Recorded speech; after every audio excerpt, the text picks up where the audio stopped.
सत्ता पक्ष का काम क्या है? अगर जनता के साथ कोई दुराचार करता है तो सत्ता पक्ष का काम है न्याय दिलवाना।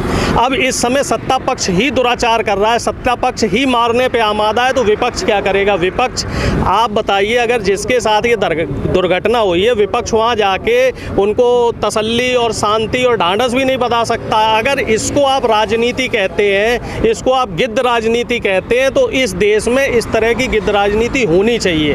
देश की जनता में जब सत्ता से उम्मीद छूट जाती है तो विपक्ष के नेता, चाहे अखिलेश जी हो या प्रियंका गांधी या जो भी नेता हो, अगर इस तरह का काम कर रहे हैं, जनता के बीच में जा रहे हैं, तो मैं उनका खुले दिल से स्वागत करता हूं और मैं उनसे उम्मीद करता हूं कि जहां भी इस तरह की घटनाएं हो तो विपक्ष के सभी नेताओं को, मैं तो कहता हूं, एकजुट होकर वहां पहुंचना चाहिए और सत्ता पक्ष को ये बता देना चाहिए कि सत्ता पक्ष कितना निकम्मा हो रखा है और सत्ता पक्ष को देश की जनता नहीं दिख रही है। देश की जनता इनको सिर्फ वोट लेने के टाइम दिखती है, वोट लेने के टाइम इनको किसान दिखता है। कहाँ ये किसानों की आय डबल करने के लिए आए थे और ये अब ये किसानों के घर उजाड़ने का काम कर रहे हैं। तो इन्हें तो शर्म आनी चाहिए, और शर्म इन्हें आएगी कैसे? क्योंकि निर्लज्ज लोग हैं, इनसे आप कोई उम्मीद नहीं रख सकते। प्रधानमंत्री मोदी जी को याद होगा अप्रैल के महीने में जब कोविड में लाखों करोड़ों लोग तबाह थे कोविड में, तब ये चुनाव प्रचार में व्यस्त थे। तो ये लोग ऐसे लोग हैं जो लाशों पे शासन करना जानते हैं। इनके लिए सिर्फ और सिर्फ यहाँ लाशों पे राजनीति का भी पूरा विपक्ष को बोला गया है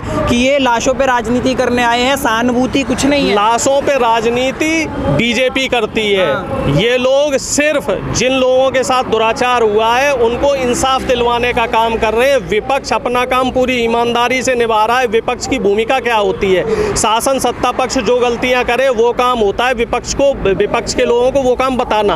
अब एक बात देखिए, देश के इतिहास में, देश आज़ाद हुए 75वां साल चल रहा है, शायद ही पहली बार ऐसा हुआ हो कि मुख्यमंत्री जैसे गरिमा में पद पे कोई व्यक्ति है और उसको एयरपोर्ट पे रोक लिया गया। एक मुख्यमंत्री नहीं, दो मुख्यमंत्रियों को यहाँ रोक लिया गया। तो आप देखिए संविधान कैसा है, हमारे देश का संविधान कितना कमजोर हो चुका है। छत्तीसगढ़ के मुख्यमंत्री भूपेश बघेल जी को लखनऊ एयरपोर्ट पे रोक लिया गया और पंजाब के मुख्यमंत्री चन्नी साहब को भी एयरपोर्ट पे रोक लिया गया। मुख्यमंत्री जैसे व्यक्ति को आप एयरपोर्ट पे रोककर उसे आगे नहीं देने जाना चाहते हैं, तो आप समझ लीजिए कि विपक्ष के नेताओं के साथ ये क्या करेंगे। विपक्ष के नेताओं को तो ये इंसान समझने को तैयार नहीं।